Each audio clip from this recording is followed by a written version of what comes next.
Sa bahagi po ng katanungan ay maaari po tayong magtanong. Sige po, kapatid. Kasi Brad, meron akong tanong dito. Huwag tayong matakot sa mga sakuna ng ating buhay. Ibig sabihin, katulad ng halimbawa, narating ang bagyo. Takot na takot tayo, siyempre, naghahanda tayo.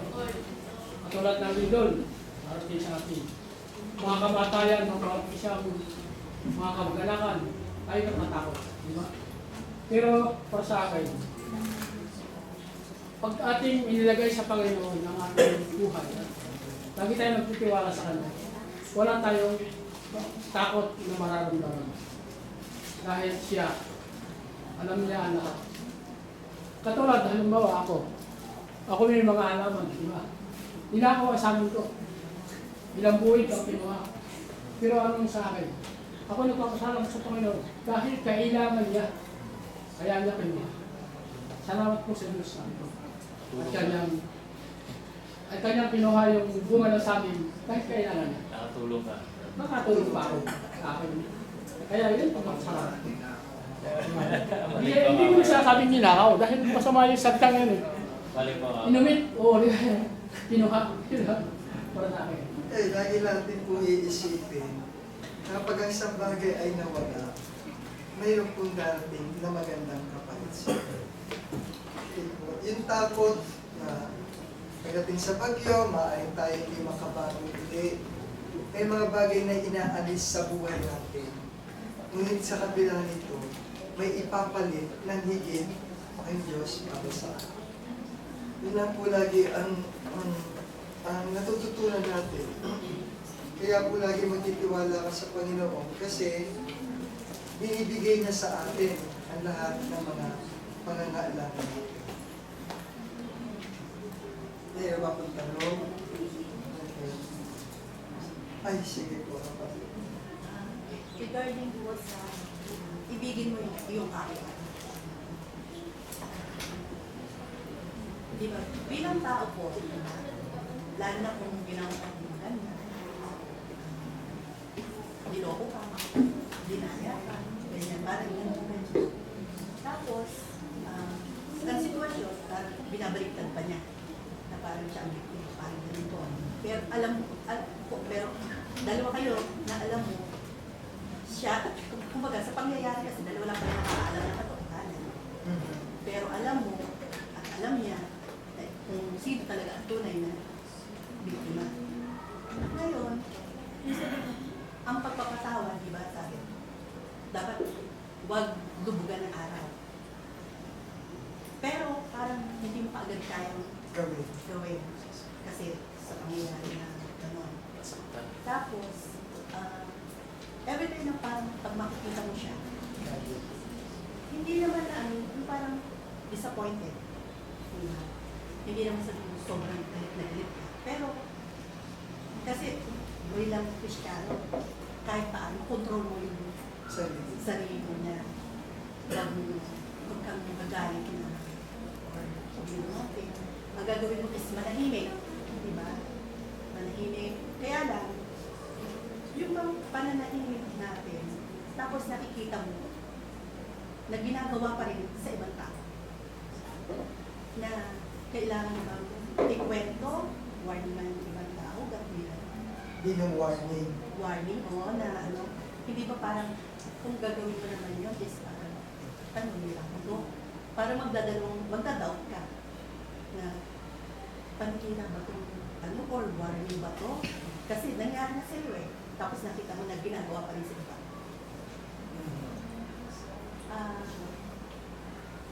Parang nakakaramdam ka minsan ng guilt kung may makakausap ka. Kung after mo ikwento, nagkakaroon ka ng guilt. Kasi gano'n na ginawa sa'yo. Ano po ba yun? Kapag isang tao po, normal sa atin na magalit, maghigante, lalo't kung tayo ang nape-permission. May nakasulat po sa Biblia na akin ang pagliganti. Sabi po ng Panginoon.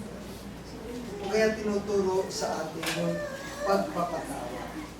Tayong mga tao po ay hindi ganoon madaling gawin ang isang bagay, lalo't tayo ang biktima.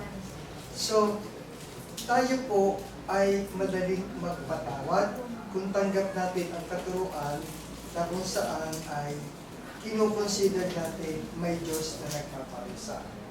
Ngunit tayong tao ay hindi madaling makalimot. Kaya po, kapag ikaw ay nagpatawad, surrender mo sa Panginoon, Diyos, ikaw na ang bahala. Whatever happen, it will happen. Okay? Dahil sa takdang panahon, mayroon po tayong tinatawag na karma. Yung pong karma na yun, sa takdang panahon, ang mag-igagawad ng Diyos sa tunay na nagkasala. Kung alam mo wala kang kasalanan, malinis ang puso mo. Huwag mong hayaan ang puso mo ang magkasala sa pamamagitan ng pagganti sa nagkasala sa iyo. So, surrender. Tuturo ng Diyos sa iyo ang paraan ng paglayo na sa mga bagay na makakasakit sa iyong kalooban.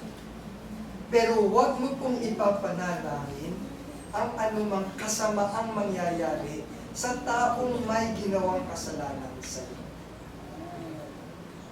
Ang ipapanalangin niyo po ay kung paano kayong makakalimot, makakausad ng mayroong direksyon sa pamamagitan ng paggabay ng Diyos sa atin. Yung kung sabi nyo na parang pinapalitan niya yung kwento na parang kayo sinisiraan.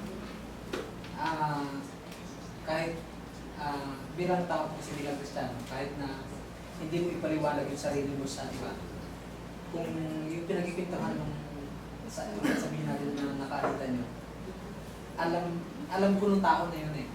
Halimbawa, yung nakalitan nyo nga, malalaman nung kausap niya na sinisiraan kayo,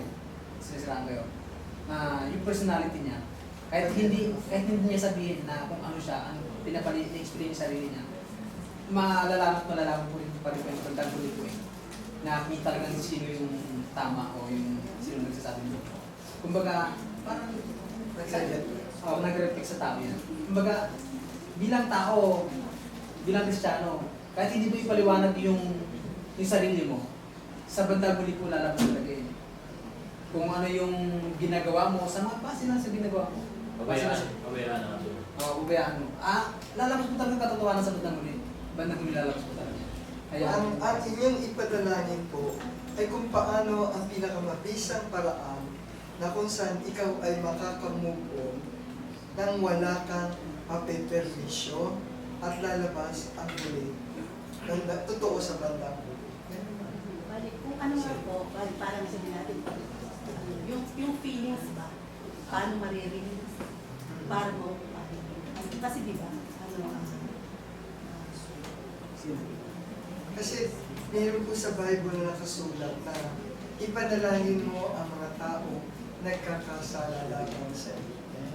So, yung kung di ba sabi kung ito ay magiging ugat ng iyong kasama, layuan mo siya.